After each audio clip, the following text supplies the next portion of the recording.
Of all the questions humanity has ever asked, from the depths of the ocean to the far reaches of space, perhaps the most profound are those whispered in the stark, sterile quiet of a hospital corridor or the chaotic aftermath of disaster.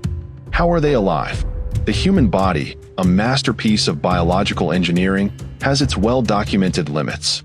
Yet, sometimes, stories emerge that shred the textbooks, defy every known law of physics and probability, and leave the most brilliant minds simply shaking their heads in wonder. These are the accounts that linger, that force us to question the very boundaries of life, death, and the incredible, unyielding will to survive. They are the moments where the script of reality seems to be rewritten by an unseen hand, leaving us with a single, breathless word: miracle. Prepare to journey into the heart of that very word, through a collection of true tales so astonishing, so utterly inexplicable, they stand as eternal testaments to the unbreakable human spirit.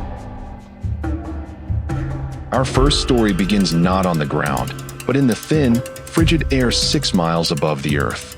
On January 26, 1972, a bomb, hidden in the baggage compartment of JT Flight 367, tore through the DC-9 aircraft with apocalyptic force.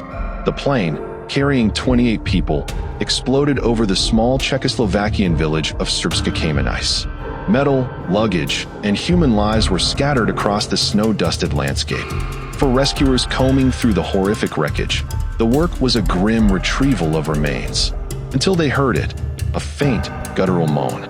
There, pinned beneath a serving cart that had ironically cocooned her in the plane's torn-apart tail section, was 22-year-old flight attendant Vesna Vulovic. She had fallen 33,000 feet from the sky. Doctors would later explain that her plummeting section of the fuselage had likely spiraled and cartwheeled, slamming into a thick, forested slope at a shallower angle than a direct freefall, and the fresh snow provided a final, crucial cushion.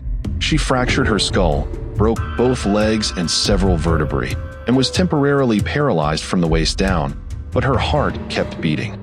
Vesna's survival remains the highest altitude fall without a parachute ever recorded. Her story is not just one of survival, but a breathtaking defiance of physics itself, a single, cataclysmic event that continues to echo through the annals of aviation and medicine as the ultimate impossible survival. If Vesna's story is a single, shattering strike of lightning, then the life of Frano Selak is a decades-long thunderstorm of dodged fate. A Croatian music teacher, Frano's existence reads like a wildly implausible Hollywood script, a 7-act play where death is a constant, bumbling antagonist. His dance with destiny began in 1962, on a rickety train rattling through a canyon. The carriage lurched, derailed, and plunged into an icy river, claiming 17 lives. Frano, somehow, swam to shore with a broken arm. A year later, he experienced every flyer's nightmare. The door of the small plane he was on flew off mid-flight. He was sucked out into the void. The aircraft crashed, killing 19. Frano's fall was broken by a haystack in a freshly plowed field. He woke up in a hospital with minor injuries. Death, it seemed, was not deterred. It came for him on a bus that skidded into a gorge, in a car that spontaneously burst into flames moments after he exited onto the shoulder, and again when he was hit by a city bus, leaving him with minor bruises. The crescendo of this macabre symphony arrived in 1996. As he drove down a twisting coastal road, a truck slammed into his vehicle, sending it careening over a guardrail and down a 300-foot cliff. Watching from a pine tree he had been thrown into, Frano saw his car explode in a fireball upon impact with the rocks below. He walked away once more. After a lifetime of catastrophic bad luck, fortune finally smiled upon him in 2003. At the age of 73, the man who had cheated death 7 times won the lottery, a twist of fate so perfect it feels ordained. Frano Selak's story forces us to ponder the very nature of coincidence, luck, and whether some people are simply woven from different, sturdier thread.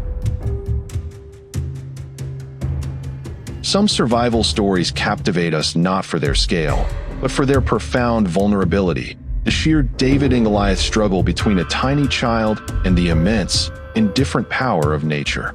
In the vast, untamed wilderness of Siberia's Sakha Republic, A simple misstep turned into a week-long nightmare for the Chikatov family. In July 2014, 18-month-old Karina, a curious toddler with bright eyes, wandered after her father as he went into the dense, unforgiving taiga. She quickly became lost in a labyrinth of towering pines and thick undergrowth, a landscape teeming with brown bears, wolves, and the ever-present danger of hypothermia, even in summer. For 6 agonizing days and freezing nights, the community searched desperately. Hope, like the temperature, plummeted with each passing hour. How could a baby, in nothing but a light dress, survive the predatory threats and the bitter cold? Then, on the 6th day, a miracle.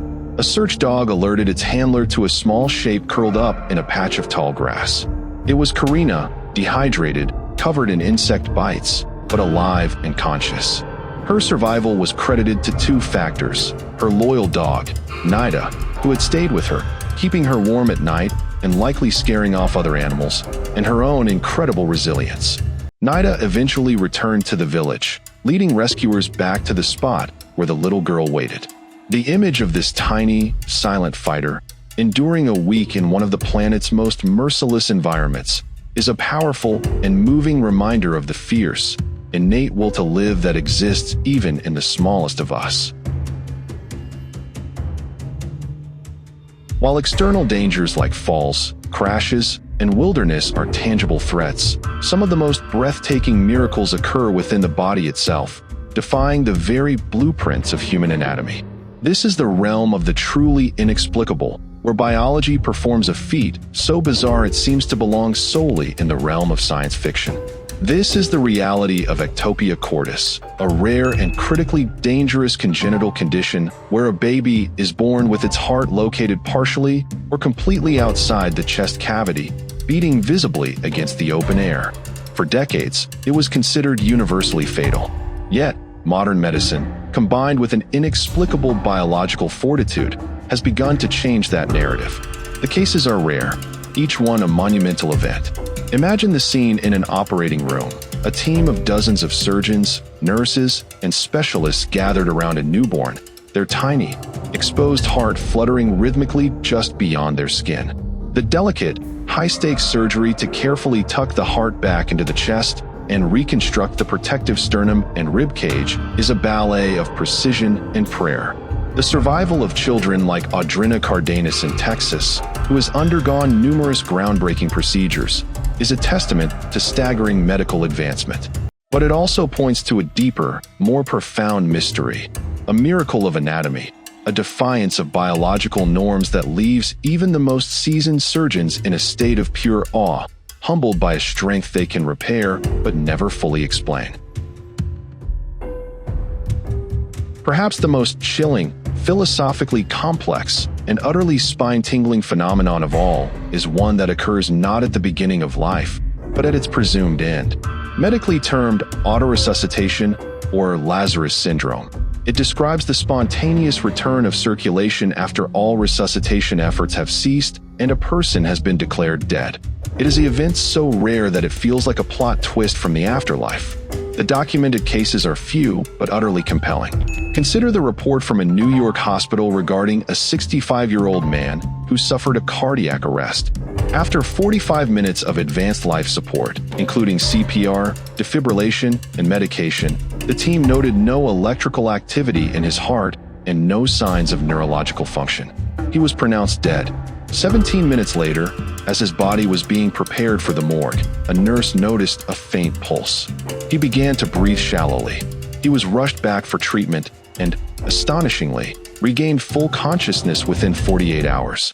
In another case, a Polish man in his 90s was found breathing in a mortuary refrigerator 11 hours after being declared dead. The prevailing theory suggests that intense CPR can build up pressure in the chest, which slowly releases after compressions stop, potentially kickstarting the heart independently long after everyone has given up. These events force us to confront the complex and sometimes terrifyingly blurry line between life and death.